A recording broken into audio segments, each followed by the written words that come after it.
উৎসবমুখর পরিবেশে চলছে দেশের 1000 ইউনিয়ন পরিষদ নির্বাচনের ভোট গ্রহণ। কেন্দ্রে কেন্দ্রে লম্বা লাইন, সহিংসতা ঠেকাতে নিরাপত্তা জোরদার।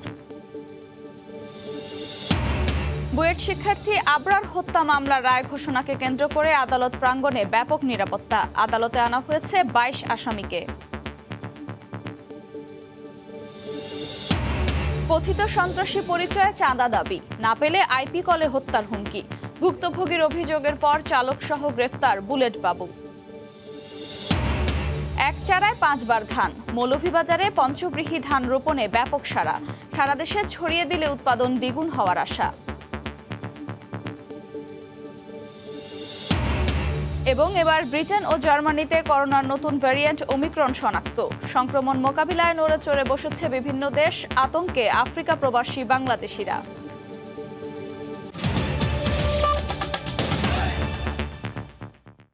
সময় সংবাদের সঙ্গে আছি আমি আফরোজা মৌটুসী। তৃতীয় ধাপে দেশের 1000 ইউনিয়ন পরিষদে নির্বাচনের ভোট গ্রহণ চলছে। এর মধ্যে 37টি ইউনিয়ন পরিষদে ভোট নেওয়া হচ্ছে ইভিএমে। সকাল 8টা থেকে শুরু হওয়া ভোট চলবে বিকেল 4টা পর্যন্ত। কেন্দ্রগুলোতে সকাল থেকেই বিভিন্ন শ্রেণী পেশার মানুষের ঢল নামে। পছন্দের প্রতিনিধি নির্বাচনে অংশ নিতে পেরে খুশি তারা। এর আগের 2 ধাপে ডিউপি নির্বাচনে ব্যাপক সহিংসতা হলেও এ পর্যায়ে এখনো পর্যন্ত বড় ধরনের সংঘাতের খবর পাওয়া যায়নি। যে কোনো অপ্রীতিকর ঘটনা এড়াতে সতর্ক অবস্থানে রয়েছে আইন শৃঙ্খলা রক্ষা বাহিনী।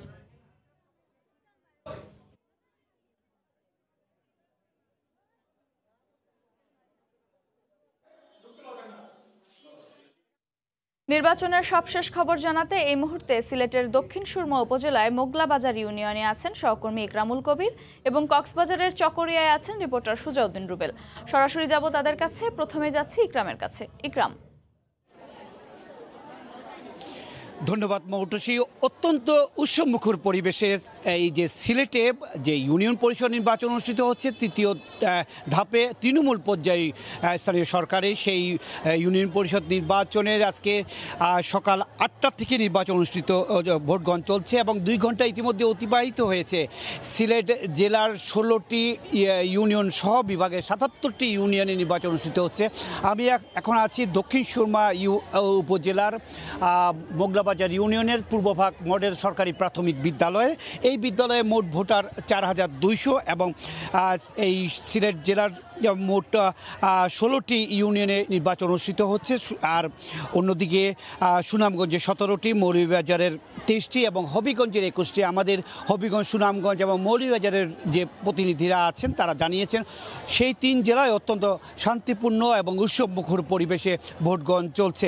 এবং দক্ষিণ সুরমার মোগলাবাজার যে ইউনিয়নে আমি দাঁড়িয়ে আছি, এই ইউনিয়ন ছাড়াও জালালপুর, সিলাম, লালাবাজার, দাউদপুর, এই 5টি ইউনিয়নে নির্বাচন অনুষ্ঠিত হচ্ছে। এই দক্ষিণ সুরমা উপজেলার 1,12,967 জন ভোটার তাদের আগামী 5 বছরের জন্য পরিষদ নির্বাচনে তাদের ভোটাধিকার প্রয়োগ করার জন্য ইতিমধ্যে 2 ঘন্টা অতিবাহিত হয়ে গিয়েছে। এবং আপনারা দেখতে পাচ্ছেন দীর্ঘ লাইন। আমরা যে কেন্দ্রে আছি এটা হচ্ছে গিয়ে একটি নারী ভোটারদের একটি কেন্দ্র।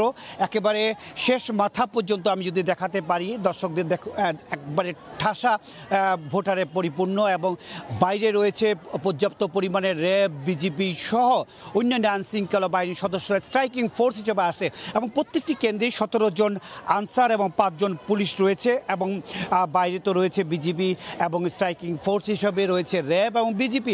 সব কিছু মিলে প্রশাসনের পক্ষ থেকে এবং নির্বাচন কমিশনের পক্ষ থেকে নির্বাচন সুষ্ঠুভাবে সম্পন্ন করার জন্য ভোটগ্রহণ যাতে 4টা পর্যন্ত সুষ্ঠুভাবে সম্পন্ন হয় এবং শেষ পর্যন্ত যদি ফলাফল পর্যন্ত যাতে কোনো ধরনের বিশৃঙ্খল পরিবেশ সৃষ্টি না হয় এবং শান্তিপূর্ণ পরিবেশ বজায় থাকে, সেক্ষেত্রে প্রশাসন এবং নির্বাচন কমিশন সর্বাত্মক প্রচেষ্টা চালিয়ে যাচ্ছে এবং এই উৎসবমুখর পরিবেশ বজায় থাকবে এমনটি আশা করছেন ভোটাররা এবং প্রার্থীরা। মোটামুটি এই ছিল সিলেটের দক্ষিণ সুরমা উপজেলার মোগলাবাজার ইউনিয়নের ভোট গ্রহণ চলছে তার সর্বশেষ খবর। এবার আমি চলে যাচ্ছি কক্সবাজারে, সেখানে ভোট গ্রহণ চলছে এবং সেই খবর জানাচ্ছেন আমাদের সহকর্মী রুবেল।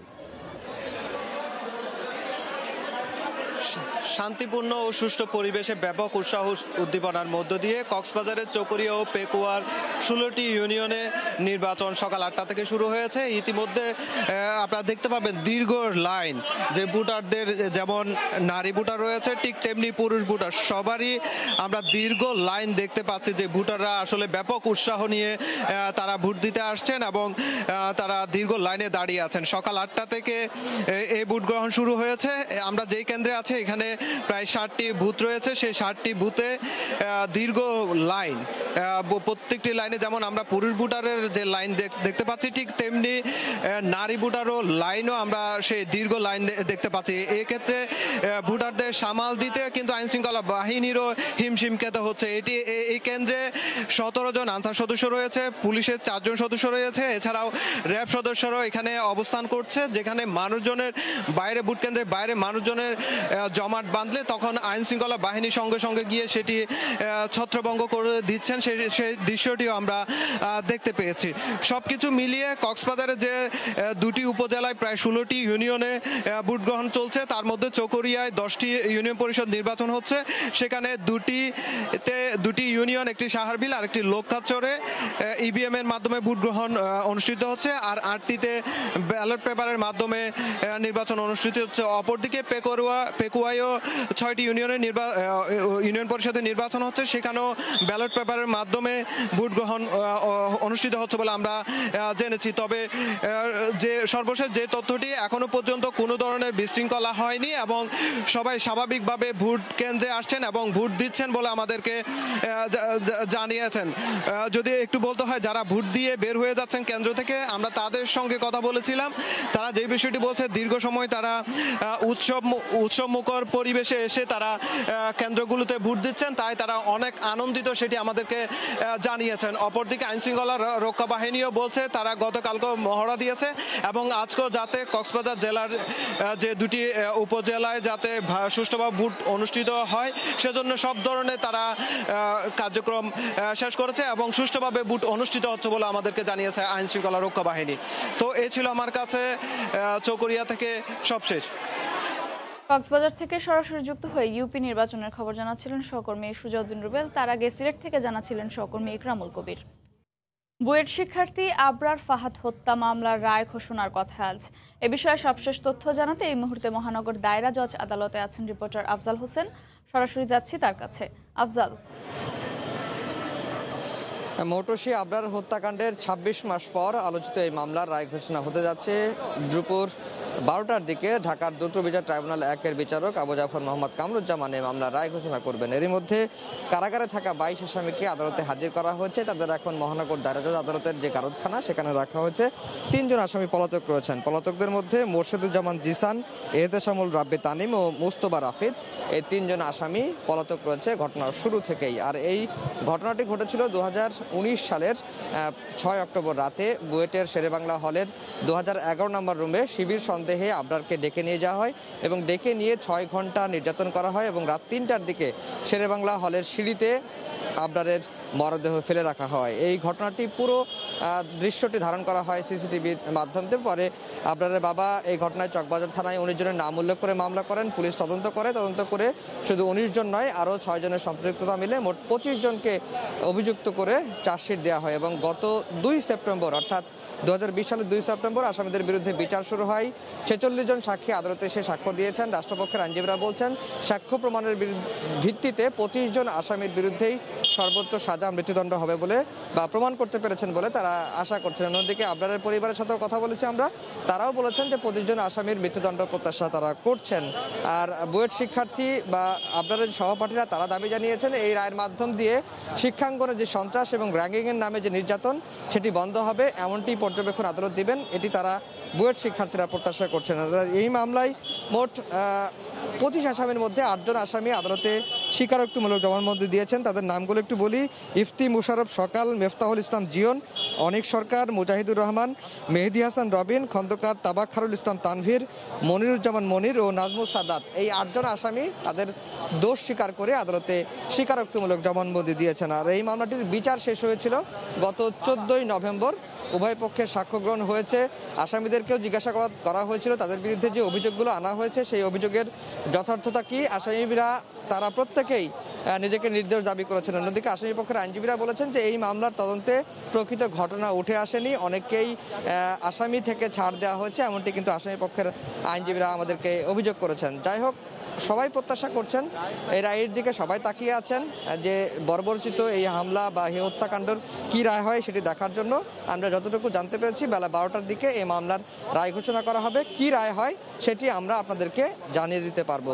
এই ছিল মহানগর দায়রা জজ আদালত থেকে আমার কাছে সবশেষ খবর আবরার হত্যাকাণ্ডের রায় ঘোষণাকে কেন্দ্র করে। মৌটুসী, বুয়েট শিক্ষার্থী আবরারের হত্যা মামলার রায় ঘোষণার কথা রয়েছে আজ। সরাসরি যুক্ত হয়ে শিক্ষাবোর্ড জানাচ্ছিলেন সহকর্মী আফজাল হোসেন। সময় সংবাদে আরও থাকছে।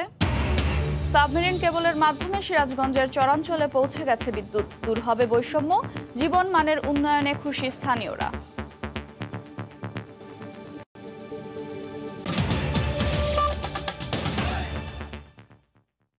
বুলেট বাবু বলছি, টাকা লাগবে 10 লাখ, না দিলে প্রাণনাশের হুমকি। ফোন করে এভাবে চাঁদা দাবি কথিত সন্ত্রাসীর। তদন্তে গিয়ে পুলিশ জানতে পারে বুলেট বাবুর আসল নাম ইয়াসিন বাবু, পেশায় ইন্টারনেট সার্ভিস প্রোভাইডার। আইপি কলের মাধ্যমে টার্গেট ব্যক্তির ড্রাইভারকে সঙ্গে নিয়ে টাকা কামানোর উদ্দেশ্যেই নিজেকে শীর্ষ সন্ত্রাসী পরিচয় দিত সে। চালক সহ কথিত বুলেট বাবু এখন গোয়েন্দা হেফাজতে। বুলবুল রেজার রিপোর্ট। একটি গ্রুপ অফ কোম্পানিতে চাকরি করেন ইউসুফ শাহরিয়ার। 16 নভেম্বর রাতে বুলেট বাবু পরিচয়ে একজন ফোন দিয়ে তাকে জানান তার জীবন হুমকির সম্মুখীন।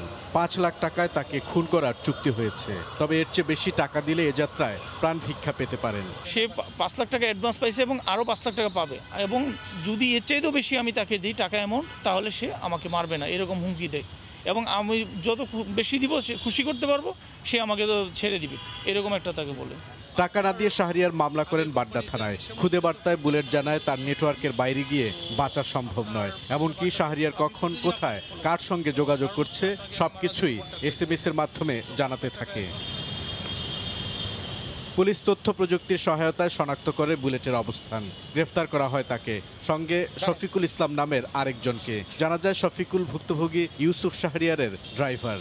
মালিক সম্পর্কে সব তথ্য যোগানদাতা হিসেবে কাজ করত সেই। পুলিশ বলছে সন্ত্রাসী পরিচয় দিয়ে বুলেট বাবুর আসল নাম ইয়াসিন বাবু। নামের আগে বুলেট জুড়ে দিয়ে নিজেকে ভাড়াটে কিলার হিসেবে পরিচয় দিত সে। বুলেট বাবুকে গ্রেপ্তার করার পরে তার ডিভাইসে আমরা সকল আলামত আমরা পেয়ে যাই। এই যে মেসেজগুলি যে সেন্ড করতো, তখন বুলেট বাবু আমাদেরকে যে তথ্য দিল যে এই ড্রাইভারের সাথে সে একসময় একটা মেসে অবস্থান করতো এবং তাদের সাথে খুব বন্ধুত্বপূর্ণ সম্পর্ক। তো এই বুলেট বাবুর মাধ্যমে সে আসলে চেয়েছিল তার এই যে মনিব, তার কাছে কিছু টাকা যদি সে বের করতে পারে তাহলে তারা ভাগাভাগি করে নিবে। বিদেশে পালিয়ে থাকা তালিকাভুক্ত শীর্ষ সন্ত্রাসী পরিচয়ে চাঁদাবাজির ঘটনা নতুন নয়। পুলিশের দাবি এখন আর শীর্ষ সন্ত্রাসীদের কোনো অস্তিত্বই নেই, তবে তাদের পরিচয়ে ভয়ভীতি দেখিয়ে অর্থ আত্মসাতের নতুন ধান্দায় নেমেছে এক শ্রেণীর প্রতারকরা। শীর্ষ সন্ত্রাসীর অস্তিত্ব কিন্তু এখন বাংলাদেশে নাই। বুলবুল রেজা, সময় সংবাদ, ঢাকা। দক্ষিণ আফ্রিকায় শনাক্ত করোনার নতুন ভ্যারিয়েন্ট ওমিক্রন ছড়িয়ে পড়ছে বিশ্বের বিভিন্ন দেশে। জার্মানির বায়ার্নে আফ্রিকা ফেরত 2 জনের দেহে এই ভাইরাসের অস্তিত্ব পাওয়া গেছে। হেসেন প্রদেশে আরও একজন ওমিক্রনে আক্রান্ত হয়ে থাকতে পারেন বলে আশঙ্কা প্রকাশ করেছে দেশটির স্বাস্থ্য বিভাগ। বিস্তারিত জানাচ্ছেন সহকর্মী বিটু বড়ুয়া। অবশেষে শঙ্কায় সত্যি হলো। বেলজিয়াম, ইতালি, চেক রিপাবলিক ও নেদারল্যান্ডসের পর এবার জার্মানিতেও পাওয়া গেল দক্ষিণ আফ্রিকায় করোনার নতুন রূপ পাওয়া B11529 ওমিক্রন ভাইরাসের অস্তিত্ব। গেল 24শে নভেম্বর দেশটির বায়ার্ন মিউনিক বিমানবন্দরে দক্ষিণ আফ্রিকা ফেরত 2 যাত্রীর শরীরে এ ভাইরাস শনাক্তের বিষয়টি নিশ্চিত করেছেন প্রদেশের স্বাস্থ্যমন্ত্রী ক্লাউস হোলেটশেক। এদিকে ফ্রাঙ্কফুর্টের বিমানবন্দরে গত 21শে নভেম্বর দক্ষিণ আফ্রিকা ফেরত করোনার 2 ডোজ নেওয়া আরও এক যাত্রীর শরীরে ভয়ঙ্কর ওমিক্রন ভাইরাসের অস্তিত্ব থাকতে পারে বলে সন্দেহ প্রকাশ করেছেন স্থানীয় স্বাস্থ্য বিভাগ। সন্দেহভাজন ওই যাত্রীকে আইসোলেশনে রাখা হয়েছে। এদিকে হাসপাতালে আইসিইউ এর পাশাপাশি সংকট আছে করোনার পর্যাপ্ত টিকারও। তবে এই সপ্তাহে 10 থেকে 11 মিলিয়ন এবং আসছে সপ্তাহে আরও 14 মিলিয়ন টিকা বরাদ্দের বিষয়টি তুলে ধরেন সিডিইউর এই মন্ত্রী। অন্যদিকে জার্মানির সবচেয়ে ভয়ের কারণ প্রতিবেশী দেশ নেদারল্যান্ডসে দক্ষিণ আফ্রিকার করোনার নতুন ভেরিয়েন্ট ওমিক্রনের দ্রুত সংক্রমণ নিয়ে নতুন করে দক্ষিণ আফ্রিকার কেপটাউন ফেরত একটি বিমানের কমপক্ষে 61 জন যাত্রী ওমিক্রন ভাইরাসে আক্রান্ত হওয়ায় আতঙ্কিত গোটা দেশ। করোনার যে কোনো ভেরিয়েন্টের চাইতে শতগুণ শক্তি নিয়ে সংক্রমিত হতে পারে দক্ষিণ আফ্রিকায় সদ্য নতুন রূপ পাওয়া করোনার এই ওমিক্রন ভাইরাস। তাই ফ্রাঙ্কফুর্ট এবং মিউনিকের পর জার্মানির অন্যান্য অঞ্চলে ছড়িয়ে যাওয়ার আগেই সকল নাগরিকদের সতর্ক থাকার পরামর্শ দিয়েছে জার্মান স্বাস্থ্য অধিদপ্তর। জার্মানি থেকে বিটু বড়ুয়া, সময় সংবাদ। দক্ষিণ আফ্রিকায় করোনার নতুন ধরন শনাক্তের পর দেশটির স্থানীয় ও প্রবাসী বাংলাদেশিদের মধ্যে আতঙ্ক ছড়িয়ে পড়েছে। এরই মধ্যে জোহানেসবার্গ সহ বিভিন্ন শহরে ওমিক্রন ছড়িয়ে পড়ছে। অন্যদিকে প্রতিরোধের প্রস্তুতিও নিতে শুরু করেছে দেশটির সরকার। দক্ষিণ আফ্রিকা থেকে মিজানুর রহমান রাসেলের রিপোর্ট। দক্ষিণ আফ্রিকায় করোনার নতুন ধরন শনাক্তের পর এটি দেশের বিভিন্ন স্থানে ছড়িয়ে পড়তে শুরু করেছে। এখন পর্যন্ত সবচেয়ে বেশি সংক্রমিত হয়েছে জোহানেসবার্গের গাউটিং প্রদেশ সহ আশেপাশের শহরগুলোতে। ব্যাপকভাবে সংক্রমণ ছড়ানোর পাশাপাশি আবারও আগের মতো ভাইরাসটি মহামারী ধারণ করতে পারে বলে শঙ্কা বিশেষজ্ঞদের। এরই মধ্যে দক্ষিণ আফ্রিকার নাগরিকদের প্রবেশে নিষেধাজ্ঞা দিয়েছে বিশ্বের বিভিন্ন দেশ। বন্ধ রয়েছে এমিরেটস, কাতার সহ সিঙ্গাপুর এয়ারলাইন্সের সকল ফ্লাইট। করোনার নতুন ধরন শনাক্তের জন্য দক্ষিণ আফ্রিকার বিজ্ঞানীদের ধন্যবাদের পরিবর্তে দেশটির নাগরিকদের ভ্রমণ নিষেধাজ্ঞা করায় ক্ষোভ জানিয়েছে দক্ষিণ আফ্রিকা সরকার। নতুন করে আতঙ্ক ছড়িয়ে পড়েছে প্রবাসী বাংলাদেশি কমিউনিটিতে। বাইরে চলাচলের সতর্কতা এবং স্বাস্থ্যবিধি মেনে চলার আহ্বান জানিয়েছেন দেশটিতে কর্মরত প্রবাসী বাংলাদেশি চিকিৎসকরা। ছড়িয়ে পড়ে তাহলে আমাদের স্বাভাবিক জীবনযাপন চলাচলে একদিন বিঘ্নিত ঘটবে এবং ব্যবসা বাণিজ্য আমরা অনেক রকমের ক্ষতিগ্রস্ত হয়ে যাব। আমরা এখনো জানি না যে এই ভ্যারিয়েন্টটা কতটুকু ক্ষতিকর হবে। এটার জন্য যে ভ্যাকসিন নেওয়া দরকার সেই ভ্যাকসিনগুলো আমাদের নিতে হবে, স্বাস্থ্যবিধি মেনে চলতে হবে, মাস্ক পরা, হ্যান্ড স্যানিটাইজেশন, সোশ্যাল ডিস্টেন্সিং এগুলো আমাদেরকে একদম খুব ভালো মতো মেনটেন করতে হবে।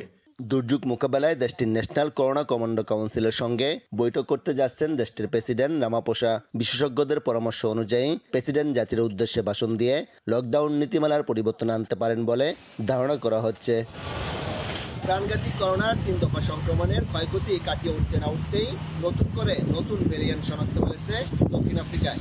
ওমিক্রন নামের এই নতুন ধরন ব্যাপক হারে ছড়িয়ে পড়লে পিছিয়ে পড়বে দেশ আর ক্ষতিগ্রস্ত হবে দেশটির অর্থনীতি। এমনটাই আশঙ্কা প্রকাশ করছেন দেশটিতে বসবাসরত স্থানীয় এবং প্রবাসী বাংলাদেশিরা। দক্ষিণ আফ্রিকা থেকে মিজানুর রহমান রাসেল, সময় সংবাদ। চট্টগ্রাম ভূমি অফিসের অনিয়ম ও দুর্নীতি রোধ ও সাধারণ জনগণের সেবা নিশ্চিতে উন্মুক্ত স্থানে আজ থেকে অফিস করা শুরু করেছেন সংশ্লিষ্ট কর্মকর্তা ও কর্মচারীরা। এই মুহূর্তে শহরের সদর সার্কেল ভূমি অফিসে আছেন রিপোর্টার ফেরদৌস লিপি। বিস্তারিত জানতে সরাসরি যাচ্ছি তার কাছে। লিপি, মোটুসি, আপনি জানেন যে ভূমি অফিস বলতে সাধারণ মানুষের কাছে এক ধরনের ভয় কাজ করে, অর্থাৎ এখানে নানা ধরনের হয়রানি এবং অভিযোগ কিন্তু তারা করে থাকেন। তো সেই জায়গা থেকে আমরা দেখেছি গত কয়েক বছর ধরে সরকার এবং ভূমি মন্ত্রণালয় কিন্তু নানা ধরনের উদ্যোগ নিয়েছে, বিশেষ করে ভূমি অফিসগুলোকে ডিজিটালাইজ করা কিংবা যে আধুনিক এবং ওয়ান স্টপ সার্ভিস চালু করা, সেই কাজগুলো করে যাচ্ছে। এবং তারই ধারাবাহিকতায় আমরা আজকে দেখছি যে চট্টগ্রামের যে 6টি ভূমি সহকারী কমিশনারের যে অফিস রয়েছে তারা উন্মুক্ত স্থানে অফিস করছেন অস্থায়ীভাবে, এবং সেটা মূলত হচ্ছে যে এখানে এসেই কিন্তু যারা সেবা নিতে আসেন তারা এখানে যে ভূমি সহকারী কমিশনার রয়েছেন তার কাছে যেতে পারবেন এবং যেন সহজে সেবাটা পায় সে কারণে কিন্তু তারা এটা আয়োজন করছেন। এবং এখানে যারা সেবা গ্রহীতারা আসবেন তারা কিন্তু এর মাধ্যমে এখানে যিনি এসি ল্যান্ড আছে তার সাথে দেখা করে সমস্যাটা বলে তারপর উনি সেকশন অনুযায়ী কিন্তু সেবা গ্রহীতাদের কিন্তু পাঠিয়ে দিবেন। তো এই মুহূর্তে আমার সাথে আছেন এসি ল্যান্ড এই সদর সার্কেলের মাসুমা জান্নাত। তার কাছে একটু জানতে চাইবো যে এই ধরনের আয়োজনের মাধ্যমে আসলে সেবা গ্রহীতারা কি ধরনের সহযোগিতা পাবেন। আপা একটু যদি আমাদেরকে বলেন। ভূমি সেবা প্রার্থীরা যাতে কোনোভাবেই দালাল দ্বারা প্রতারিত হতে না পারে এবং ভূমি অফিসে যেন কোনো অফিস প্রাঙ্গণও দালাল আসতে না পারে, সেই জন্য আমরা আজকেই সম্মানিত জেলা প্রশাসক স্যারের নির্দেশনা অনুযায়ী মহানগরের প্রত্যেকটা এসিল্যান্ড অফিসে ভূমি সেবা প্রার্থী যেন প্রথমেই এসে সরাসরি এসিল্যান্ডের সাথে কথা বলতে পারে, কথা বলে তার সেবাটা দ্রুত নিশ্চিত করতে পারে।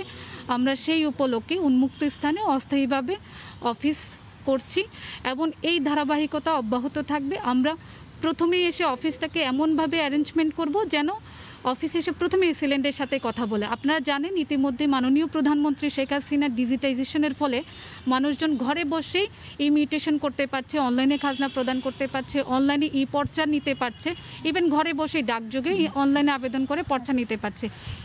ধন্যবাদ আপনাকে। মৌটুসী, যেটা শুনছিলেন যে কতভাবে যে সেবা তা সহজ করা যায়, এই কারণেই কিন্তু এই আয়োজন। তো এই ছিল আমার কাছে এখনো পর্যন্ত সর্বশেষ এখান থেকে। চট্টগ্রাম ভূমি অফিস থেকে এতক্ষণ সরাসরি যুক্ত ছিলেন সহকর্মী ফেরদৌস লিপি। এক চারায় 5 বার ধান, বিস্ময়কর এমন ধানের আবিষ্কার করেছেন অস্ট্রেলিয়া প্রবাসী ধান গবেষক ও জিন বিজ্ঞানী ডক্টর আবেদ চৌধুরী। মৌলভীবাজারের কুলাউড়ায় তার নিজ গ্রামের বাড়ির জমিতে এই নতুন পঞ্চব্রীহি ধান রোপণে ফল পেতে শুরু করেছেন তিনি। এর সুফল সারা দেশে ছড়িয়ে দিলে ধান উৎপাদন দ্বিগুণে দাঁড়াবে বলে মনে করেন তিনি। একরামুল কবিরের রিপোর্ট, ছবি তুলেছেন দিগেন সিংহ। দেশের মানুষের খাদ্য নিরাপত্তার কথা চিন্তা করে অস্ট্রেলিয়ার জাতীয় গবেষণা সংস্থার প্রধান ধান বিজ্ঞানী ডক্টর আবেদ চৌধুরী ধান উৎপাদনে বিস্ময়কর আবিষ্কার করেছেন। একবার ধান লাগিয়ে 5 বার ফলন পাওয়ার মতো তাক লাগানো গবেষণায় তোলপাড় এখন কৃষিতে। বড় মৌসুমে প্রথমে এই ধান লাগানো হয়, 110 দিন পর এই ধান পাকার পর 35 সেন্টিমিটার রেখে ধান কাটা হয়, তারপর 45 দিন পর পর ধান কাটা হবে। প্রথমবারের চেয়ে অন্যবারের উৎপাদন কম হলেও সব মিলে ফলন হবে 5 গুণ। এতে দেশে খাদ্য উৎপাদনে বিপ্লব ঘটবে বলে দাবি বিজ্ঞানী আবেদ চৌধুরীর। আগামীতে এই ধানটাকে আমি সারা বাংলাদেশে ছড়িয়ে দেব এবং বাংলাদেশের অত্যন্ত সাধারণ মানুষ, দরিদ্র কৃষকেরা এই ডিসকভারি থেকে, এই ইনোভেশন থেকে, এই আবিষ্কার থেকে উপকৃত হবেন। মৌলভীবাজারের কুলাউড়া উপজেলার হাজিপুর ইউনিয়নের কানিহাটা গ্রামে সরেজমিন গিয়ে দেখা যায় এখন দ্বিতীয় দফায় ধান কাটার প্রস্তুতি চলছে। জমিতে পানির জন্য বসানো হচ্ছে নলকূপ। পঞ্চব্রীহি ধানের জমির আশপাশের জমিতে ডক্টর আবেদের আবিষ্কৃত নতুন জাত আসামি ও নিধান পেকে আছে। এই বিস্ময়কর উদ্ভাবন দেখতে দেশের বিভিন্ন প্রান্ত থেকে আসছে মানুষ। এক চারাতে এবং কি 1 বছরের মধ্যে 5টা ফলন চলে আসবে, এটা আমি দেখার জন্য আসছি আর কি। ধান একবার কাটা হয়েছে, আরবার খাতবা, এখন তারা পানি দের, ঔষধ দের। দেশের কৃষিবিদরা নতুন উদ্ভাবনকে স্বাগত জানিয়ে বলেন, এই ধান সংযোজন করা গেলে সম্প্রসারণে কৃষি বিভাগ সহযোগিতা করবে, লাভজনক হতে হবে এবং আমার টোটাল প্রোডাকশনটা কিন্তু আমার 1 বছর যে প্রোডাকশন আমি একটা জমি থেকে পেতে পারি শস্যের নিবিড়তার মাধ্যমে 2টা বা 3টা ফসল করে, সেটার সমান বা তার চেয়ে বেশি হতে হবে। একবার বোরো, 2 বার আউশ এবং 2 বার আমন ধান উৎপাদন হয় একবারই লাগানো ধান থেকে। এই জমিতে প্রথমবার ধান লাগানোর পর একবার ধান কাটা হয়ে গিয়েছিল, এবার দ্বিতীয় ফসল এসেছে। এইভাবে 5 বার এই জমি থেকে ধান কাটা হবে, এমনটাই দাবি বিজ্ঞানী আবেদ চৌধুরীর। দেখছেন সময় সংবাদ। নদীর তলদেশ দিয়ে সাবমেরিন কেবলের মাধ্যমে সিরাজগঞ্জের যমুনার দুর্গম চরাঞ্চলের 9টি ইউনিয়নে পৌঁছে গেছে বিদ্যুৎ। এতে জাতীয় গ্রিড থেকে সরাসরি বিদ্যুৎ পাচ্ছে পিছিয়ে পড়া চরের মানুষ। এতে জীবনযাত্রার মান উন্নয়নের পাশাপাশি আর্থসামাজিক অবস্থার উন্নতি হচ্ছে। আগামী জানুয়ারির মধ্যে চরের 100% মানুষকে বিদ্যুতের আওতায় আনা হবে বলে জানিয়েছেন সংশ্লিষ্টরা। রিঙ্কু কুণ্ডুর রিপোর্ট, ছবি তুলেছেন অমৃত সেন।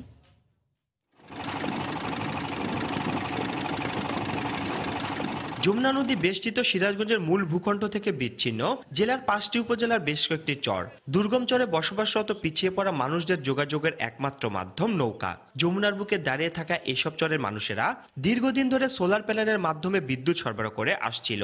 তাই সরকার পিছিয়ে পড়া চরাঞ্চলের মানুষের কাছে সরাসরি বিদ্যুৎ পৌঁছাতে জামালপুর পল্লী বিদ্যুৎ সমিতি থেকে সংযোগ নিয়ে যমুনা নদীর তলদেশ দিয়ে সাবমেরিন কেবল স্থাপন করে। জেলার কাজীপুর উপজেলার নাটোয়ারপাড়া ও রূপসাতে স্থাপিত 2টি অত্যাধুনিক স্টেশন থেকে সংযোগ নিয়ে এক চর থেকে অন্য চরে স্থাপন করা হয়েছে সারি সারি খাম্বা। টানানো হয়েছে 700 কিলোমিটার বিদ্যুতের তার। সরাসরি জাতীয় গ্রিড থেকে বিদ্যুৎ সংযোগ পাওয়ায় ঘুরতে শুরু করেছে চরের মানুষের ভাগ্যের চাকা। আমরা হারিকেল কুফি ব্যবহার করছি, আর আমরা লাইট পাচ্ছি, ফ্যান ব্যবহার করবো। এখন আমরা লাইট পাচ্ছি, ফ্যান পাচ্ছি, এখন আমরা নির্বিঘ্নে আলো জ্বালাতে পারছি, সবাই পড়াশোনা করতে পারতেছে। কারণ আসাতে আমাদের অনেক সুবিধা হয়েছে, যেন সবসময় কাজ করতে পারতেছি। এখন বিদ্যুৎ আসার কারণে আমরা সরকারকে ধন্যবাদ জানাই। ইতিমধ্যে চরের প্রায় 24,000 গ্রাহককে বিদ্যুৎ সংযোগ দেওয়া হয়েছে। আগামী জানুয়ারির মধ্যে চরের শতভাগ মানুষকে বিদ্যুতের আওতায় আনা হবে বলে জানান জামালপুর পল্লী বিদ্যুৎ সমিতির জেনারেল ম্যানেজার। ইতিমধ্যে এই চর এলাকায় আমরা প্রায় 24,000 গ্রাহককে বিদ্যুৎ সরবরাহ করছি এবং আমাদের চেষ্টা মুজিব বর্ষের মধ্যে চর এলাকায় সমস্ত গ্রাহক যেন আমাদের বিদ্যুতের সেবার আওতায় আসে। আর নদীর তলদেশ দিয়ে আনা সাবমেরিন কেবলগুলো নিয়মিত রক্ষণাবেক্ষণের পাশাপাশি বিকল্প টাওয়ার নির্মাণের উদ্যোগ নেওয়া হচ্ছে। ভবিষ্যতে যদি সাবমেরিন কেবলের কোনো রকম সমস্যা হয়, বিকল্প সোর্সের মাধ্যমে এই টাওয়ার দিয়ে যাতে আমরা বিদ্যুৎ চালু রাখতে পারি। চরের মানুষের আর্থসামাজিক উন্নয়নের নানা পরিকল্পনা নেওয়া হচ্ছে বলে জানান স্থানীয় সংসদ সদস্য। চরাঞ্চলের যে একটি সকল সময় একটি বৈষম্যের যে একটি বিষয় ছিল, সেটি আর থাকবে না। অদূর ভবিষ্যতেই কাজীপুরের সকল অঞ্চল সমভাবে উন্নয়নের অগ্রযাত্রায় সামিল হতে পারবে এবং চরও তার ব্যতিক্রম হবে না, এবং সেক্ষেত্রে এই বিদ্যুৎ আইনটি সবথেকে গুরুত্বপূর্ণ ভূমিকা পালন করবে। সাবমেরিন কেবলের মাধ্যমে সিরাজগঞ্জের কাজীপুর উপজেলার যমুনাচরে অবস্থিত 7টি ইউনিয়ন ও সদর উপজেলার 2টি ইউনিয়ন বিদ্যুতের আওতায় এসেছে। রিঙ্কু কুন্ডু, সময় সংবাদ, সিরাজগঞ্জ। সময় সংবাদের শীর্ষ সংবাদগুলো জানিয়ে দিচ্ছি আরেকবার। দেশের 1000 ইউনিয়ন পরিষদ নির্বাচনের ভোট গ্রহণ চলছে, কেন্দ্রে কেন্দ্রে লম্বা লাইন। কুমিল্লায় দুপক্ষের ধাওয়া পাল্টা ধাওয়া।